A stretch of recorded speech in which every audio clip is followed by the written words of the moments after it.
Buenos días, muchas gracias por la invitación. Nos presento, soy Daniel Álvarez, académico de la Facultad de Derecho de la Universidad de Chile, y me acompaña Daniel Saror, que es investigadora postdoctoral del Centro de Estudios en Derecho Informático de la misma Casa de Estudios. Primero que nada quiero agradecer la invitación y felicitarlos y ofrecerle toda la máxima cooperación que desde la Universidad de Chile les podamos ofrecer. Nosotros somos un centro de estudios y vinculación con el medio que nos dedicamos preferentemente a la investigación en materias de derecho y tecnología, y esencialmente tenemos distintas líneas de trabajo que ustedes pueden ver en la pantalla, pero esencialmente estamos trabajando hoy día en temas de derechos humanos en el entorno digital, y es parte importante de lo que queremos compartir con ustedes: derechos culturales, regulación de tecnologías, ciberseguridad, ciberdefensa, gobierno digital, inteligencia artificial. Somos el centro de estudio más antiguo de Chile y de América Latina, y buena parte de los profesionales que al menos en Chile se dedican a estas áreas han estudiado con nosotros en pregrado y en posgrado. Y respecto a Constitución Digital, es un esfuerzo que llevamos haciendo todo este año, que convocamos a todos los investigadores del centro, investigadores e investigadoras, para reflexionar acerca de cómo una nueva Constitución puede ser un espacio para recoger aquellas cuestiones que hoy día nos interesan desde el punto de vista de las tecnologías que están presentes en buena parte de nuestra vida cotidiana. Así que, sin perjuicio que les vamos a acompañar en la presentación, y que ya la tienen acá, y algunos documentos, les vamos a ir haciendo llegar ciertos informes que estamos elaborando de manera permanente. ¿Cuál es el diagnóstico? Bueno, si ustedes miran el texto de la Constitución del 80, responde a un contexto y a una historia y un nivel de desarrollo determinado, pero también a una forma de entender el país, de conocerlo y de aproximarse. Y si uno mira el texto en sí mismo, se puede dar cuenta que es neutro tecnológicamente, es decir, no favorece ninguna tecnología en sí mismo, pero da cuenta de las tecnologías que existían. Por ejemplo, tenemos un Consejo Nacional de Televisión, siendo que hoy día los medios de comunicación social van mucho más allá de la televisión, y probablemente hay muchos medios de comunicación social mucho más relevantes que la televisión en sí mismo. Y esas son unas cuestiones que se van dando cuenta a lo largo del texto. Nosotros pensamos que lo digital hay que entenderlo como un componente esencial en la forma en que hoy día vivimos. De hecho, esta propia convención, a propósito de la pandemia, durante un buen tiempo los límites respecto al aforo han sido resueltos utilizando intensivamente tecnologías digitales. Veo a muy pocas personas aquí en la mesa escribiendo en papel. De hecho, ya casi todos estamos escribiendo. Pero ya son, claro, ya son minorías.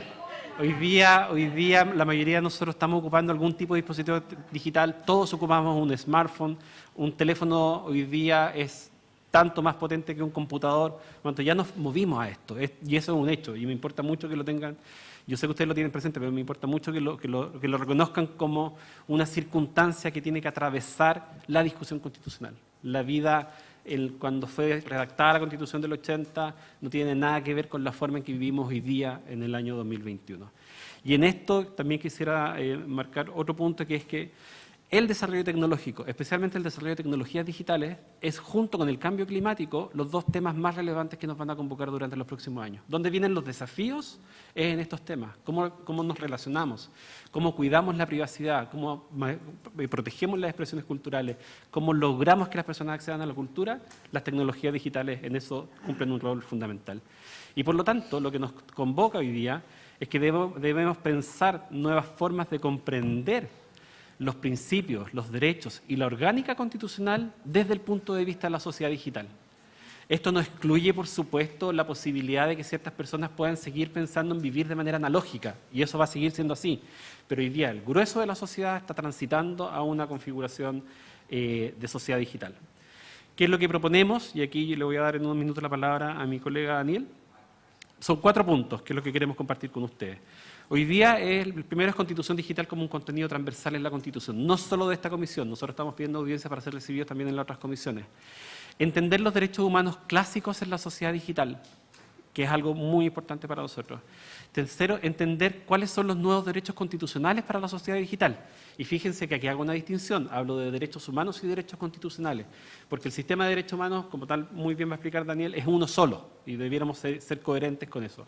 Y por último, quisiéramos cerrar la presentación con una propuesta sobre constitución cultural, de manera tal de llevar la discusión sobre derechos culturales.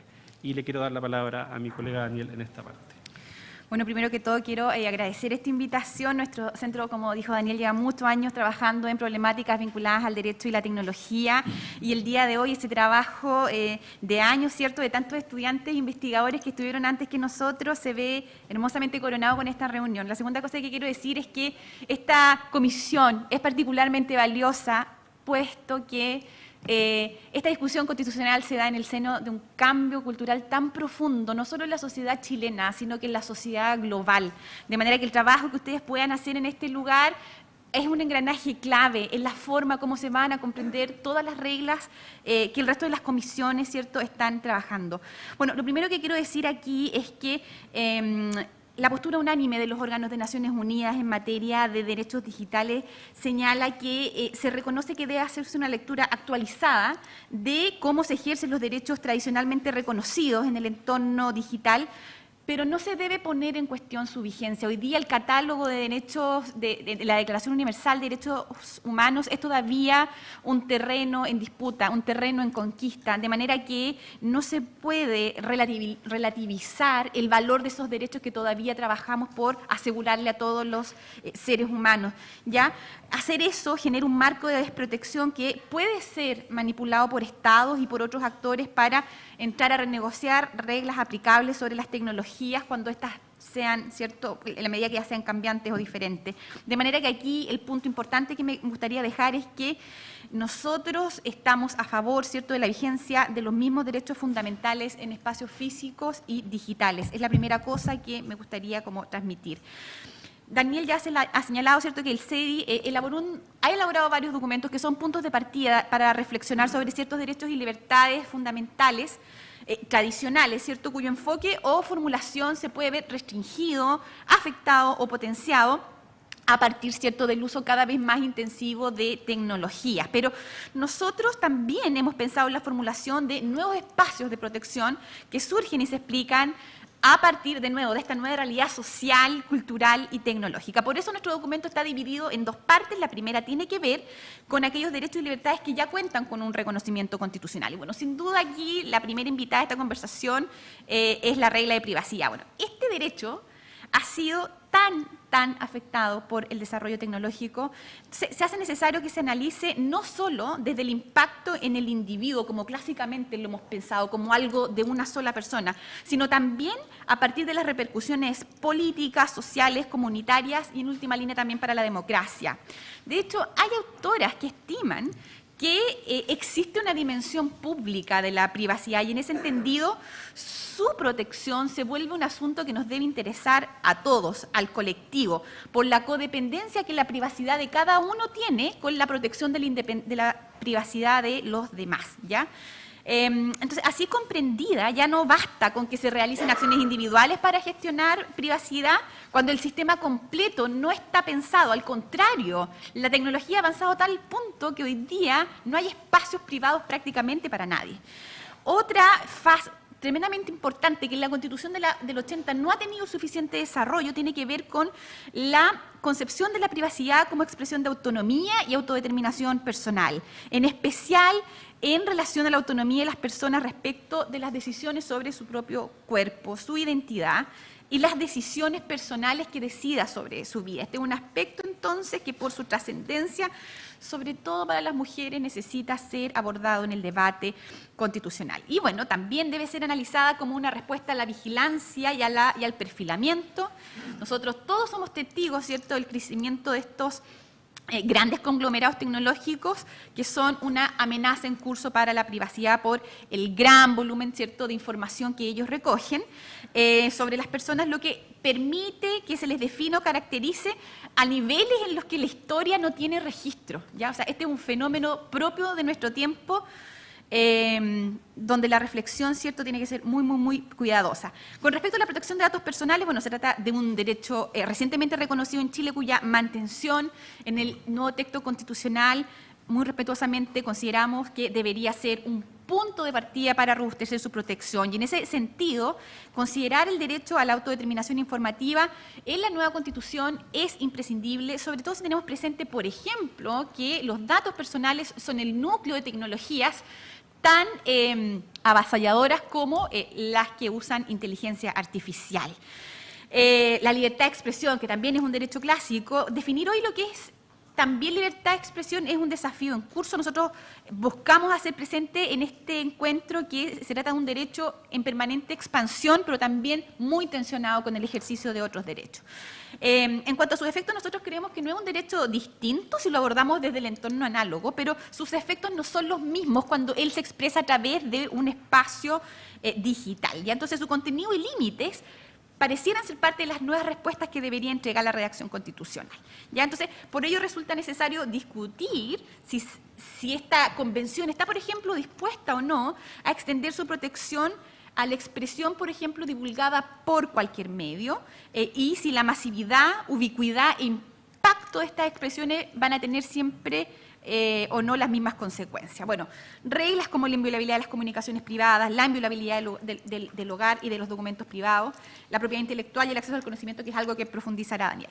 La segunda parte de nuestro documento dice relación con nuevos ámbitos, y aquí nosotros quisiéramos favorecer quizás la discusión de algún tipo de regla constitucional sobre el espectro radioeléctrico, pues se trata de una materia que es elemental para la construcción de cualquier derecho digital, ¿ya? La distribución justa y equitativa del espectro radioeléctrico impacta en la cobertura y calidad de la conectividad de todo el territorio del país. Entonces, el debate y su relativa incorporación constitucional debería asegurar que su distribución responda a lógicas de equidad social, más que a un commodity, teniendo en cuenta que su operación logre el mayor bienestar social posible. Bueno, el derecho a la conectividad se trata, como todos saben, de uno de los temas más debatidos a propósito de la pandemia, y lo bueno de esto es que existe un aparente consenso entre todos los integrantes de la sociedad, desde la industria, la academia, la sociedad civil, acerca de la relevancia del aseguramiento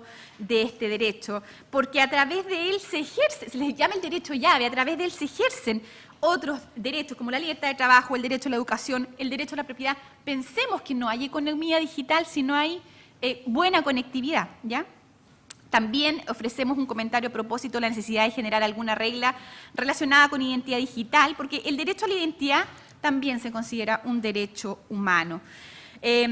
Con respecto a la ciberseguridad digital, también es una dimensión correlativa de la ciudadanía digital. Si nosotros queremos estar seguros en el entorno análogo, también es admisible que queramos estarlo en el entorno digital, de manera de preservar cierta integridad.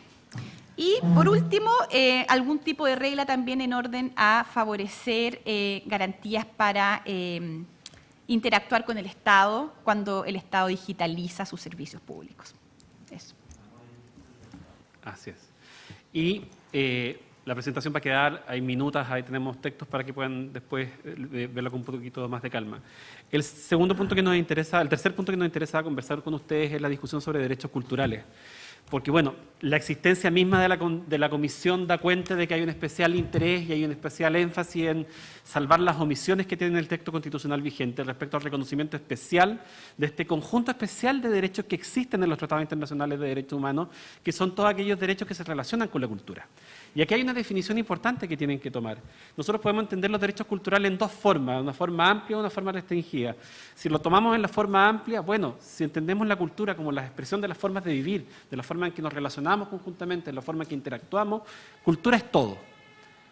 Cultura es el derecho a la vivienda, es el derecho al agua, es el derecho al patrimonio cultural, es el derecho a la autodeterminación individual, colectiva, puede ser mucho. Pero lo que sí existe cierto consenso internacional es que si bien todos los derechos humanos tienen una dimensión cultural, hay un conjunto de derechos que específicamente podemos denominar los derechos culturales.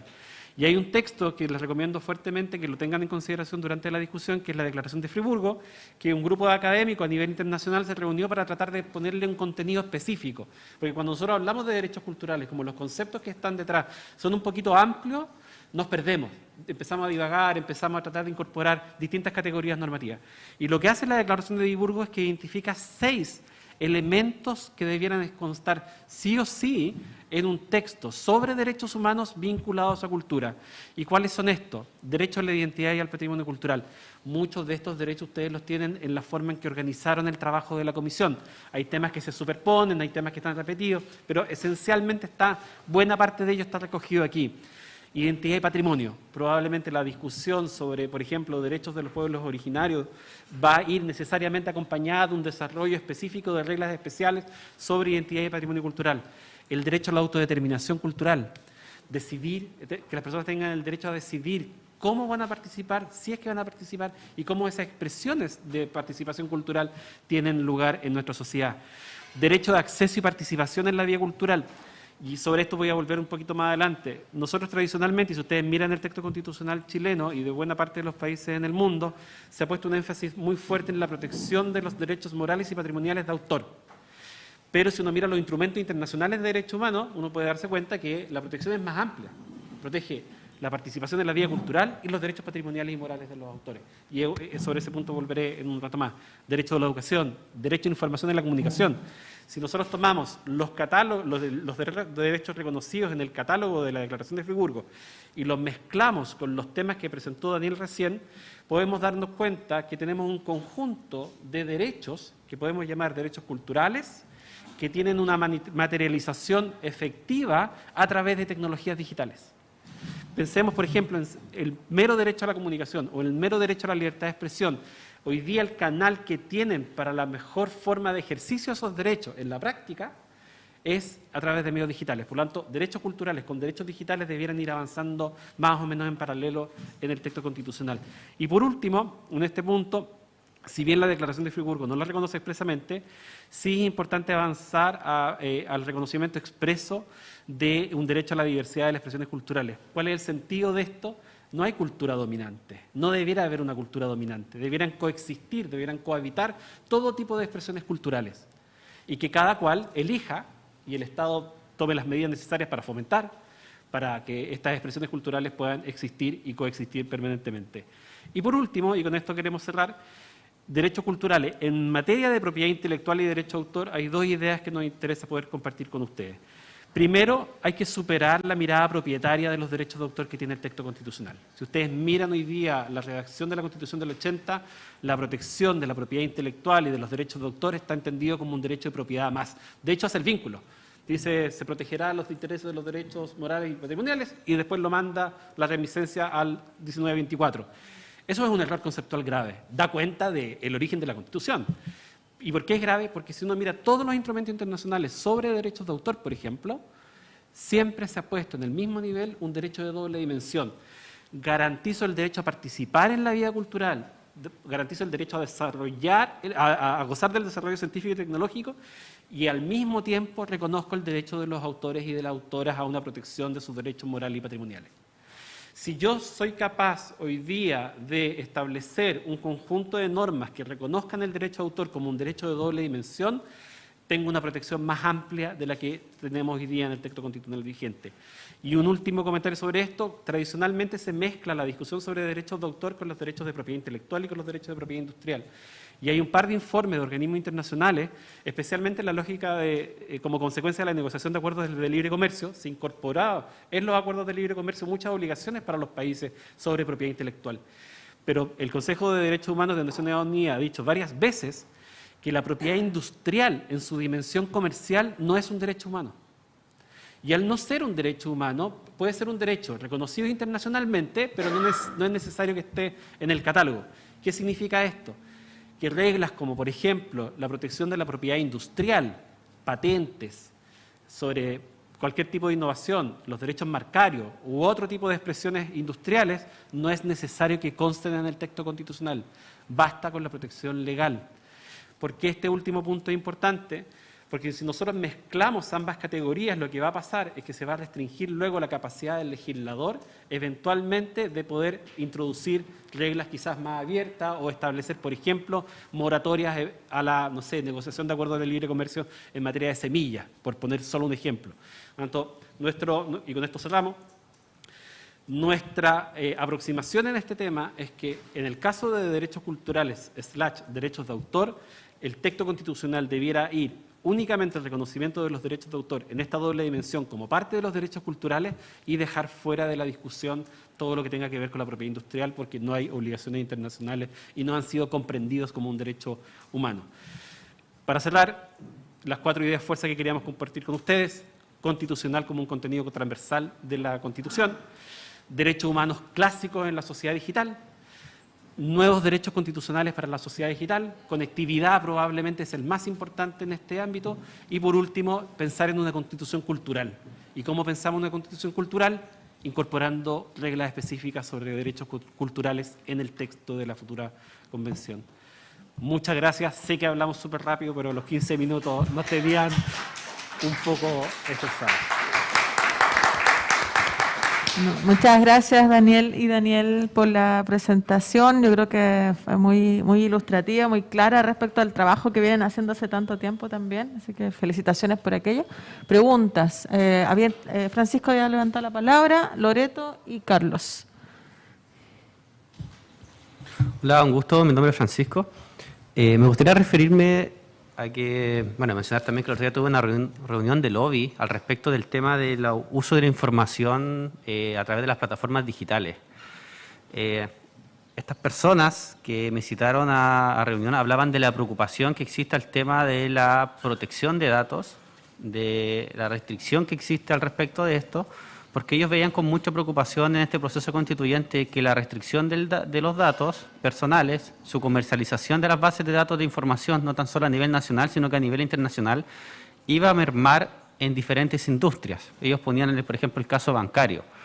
Entonces, esto a mí en realidad me generó como una cierta preocupación al respecto, no tan solo del tema industrial, o sea, sabemos que nuestros datos andan circulando y no sabemos por dónde. Si ellos mismos mencionaban que eran representantes de las grandes corporaciones a nivel internacional, ellos mismos reconocían que nuestros datos andaban circulando por todos lados sin saber dónde, sin nuestro consentimiento, y que en el caso que, por ejemplo, hablaban de unos países que habían ya legislado respecto al tema y que habían mermado estas industrias. En el caso comparado a nivel internacional, al momento de proteger nuestra privacidad de datos, ¿es tan cierto esto? Eso es como una consulta súper ingenua, pero también súper importante.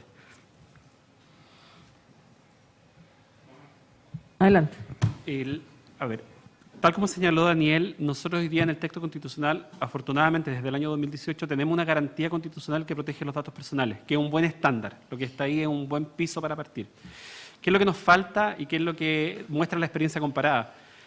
Nosotros en el mundo estamos viendo que como los datos son tan importantes para la vida digital, no solo para la economía digital, sino que para la vida digital, tenemos horizontes regulatorios a los cuales aspiramos. Uno de esos horizontes es la reglamentación europea. Esto forma parte de un texto internacional que rige a todos los países de Europa, que establece un buen estándar de protección.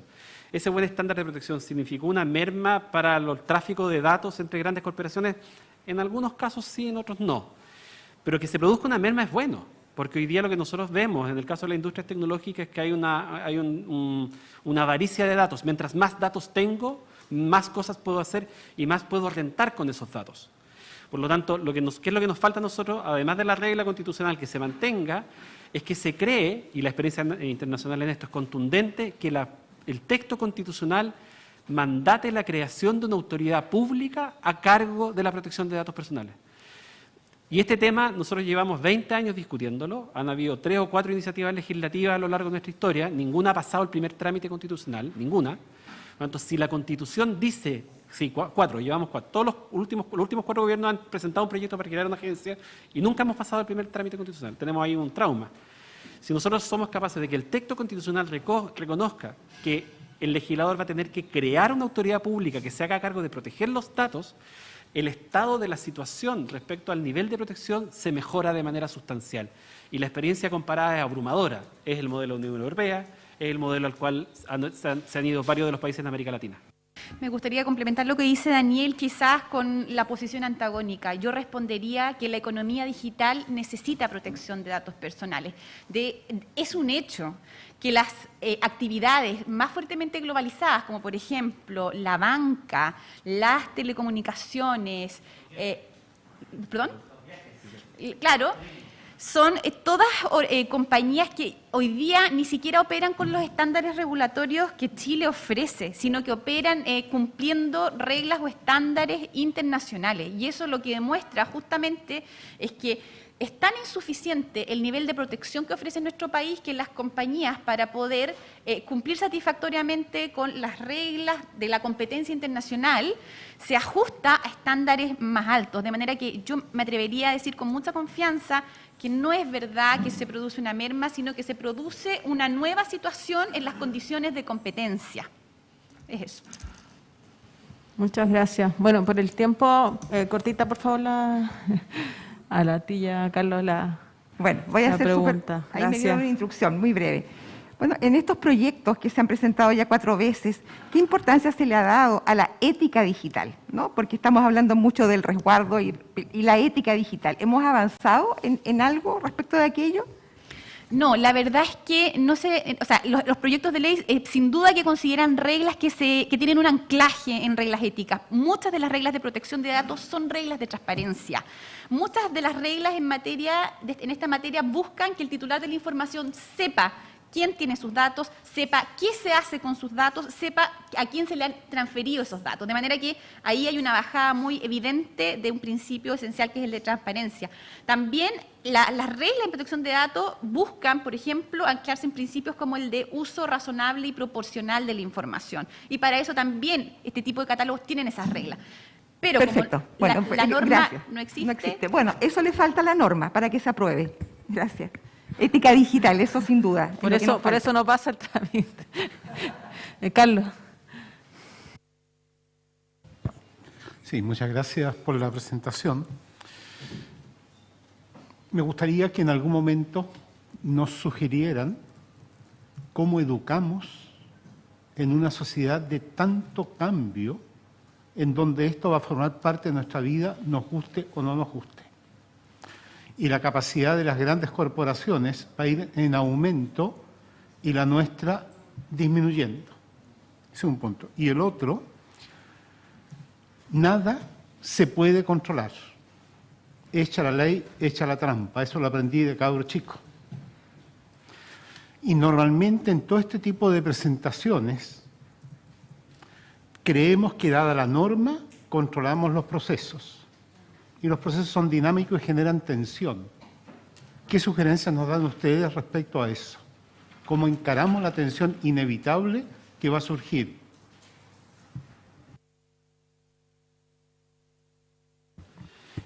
Primero, el punto de la educación es transversal. O sea, perdón, el punto de la educación es transversal en el sentido de que nosotros, la forma en que nuestros niños y niñas y adolescentes son educados y formados responde a un modelo que ya no existe. Desarrollo de competencias, desarrollo de habilidades, está pensado en lo analógico, y transitar a lo digital implica conocer cómo aprendemos. Toda la experiencia que hemos tenido a propósito de la educación en línea ha dado cuenta que la educación en línea te permite hacer algunas cosas, pero no te permite hacer un montón de otras cosas. Por lo tanto, uno de los desafíos que va a tener esta convención en el tema del derecho a la educación es reconocer que el paradigma educativo cambió radicalmente. El problema es que no hay mucho conocimiento sobre esto. Lamentablemente todavía no sabemos muy bien cómo yo puedo transitar a un modelo educativo donde exista menos presencialidad y pueda lograr resultados más o menos satisfactorios. Eso no se sabe. Los únicos lugares que han experimentado con esto son lugares con muchísimos recursos. Nosotros hoy día todavía estamos discutiendo la conectividad de las escuelas básicas rurales. Todavía estamos en ese nivel de la discusión. Por lo tanto, pero sí la apropiación de las personas en el uso de las tecnologías digitales es un valor que debiera ser reconocido en el derecho a la educación. ¿Ya? Y yo creo que ese es un elemento que es y es novedoso, y esto no se ha discutido mucho en otros textos constitucionales, porque ustedes saben que mover los paradigmas en educación es algo que cuesta mucho. Hace muchos años se discutía a propósito de ciberseguridad, ya que todos los niños y niñas tienen teléfonos desde los 9 o 10 años, hay que enseñarles ahí. Y algunos rectores del Consejo Rector nos decían, bueno, nos demoramos solo 12 años en incorporar el inglés obligatorio. Imagínense, tenemos que incorporar nuevas habilidades o nuevas competencias. Con respecto a la segunda preocupación que tiene que ver con las regulaciones, yo diría que también buena parte de los desafíos de la Convención y quizás de esta comisión en particular van a tener que ver con cómo poder rediseñar el proceso legislativo para que pueda responder de manera oportuna a los desafíos que una sociedad tan cambiante como esta tiene. Y en ese sentido, tener muy claro que nosotros estamos haciendo leyes de una manera no muy diferente a como se hacían hace 500 años atrás, ¿ya? Entonces, el paradigma también quizás va a tener más relación con hacer leyes generales y ir generando quizás regulaciones de menor jerarquía que puedan ir cambiando con mucha más rapidez y oportunidad las reglas específicas. Quizás esta idea de tener estas leyes que sean perennes y que den estabilidad por mucho tiempo va a ser un concepto que vamos a tener que relegar quizás para leyes orgánicas, para instituciones que nos interesa que sigan existiendo. Pero leyes para otro tipo de aspectos de la vida en sociedad, quizás vamos a tener que pensar en estructuras legales mucho más generales y que deleguen buena parte de la regulación para poder adaptarse a las trampas que ofrezca la práctica. Eso. Bueno, muchísimas gracias por la presentación, la respuesta. Yo creo que fue muy interesante todo lo que nos plantearon. Coordinadora. Muchas gracias. ¿Será posible? Muy cortito. Que estamos en el tiempo del... Pero que Estamos yo más que justamente pasados, tuve una sí. experiencia con la Chile. ¿Ah? Justamente tuve una experiencia con la Universidad de Chile. Entonces, ¿Buena o mala? muy cortito, solamente es para... No es una pregunta. Lo que pasa es que es un aporte para su proceso de investigación y desarrollo.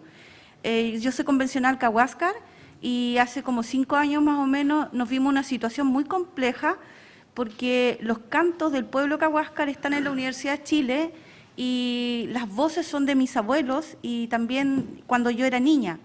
En un momento nos vimos en televisión, habían hecho lanzamiento de los discos sin considerar nuestra opinión.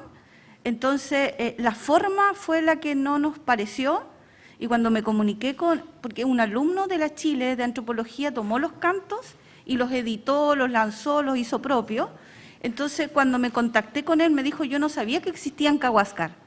Entonces, en el fondo es contarles esta experiencia para que cuando ustedes investiguen o trabajen en el tema de la protección del patrimonio o cualquier intervención que quieran hacer con relatos de los pueblos, historia de los pueblos originarios, consideren también que hay historia detrás y que nosotros seamos partícipes de estos procesos. Eso es, muchas gracias. Gracias. Brevemente, efectivamente, eso da cuenta de las falencias de nuestro sistema constitucional.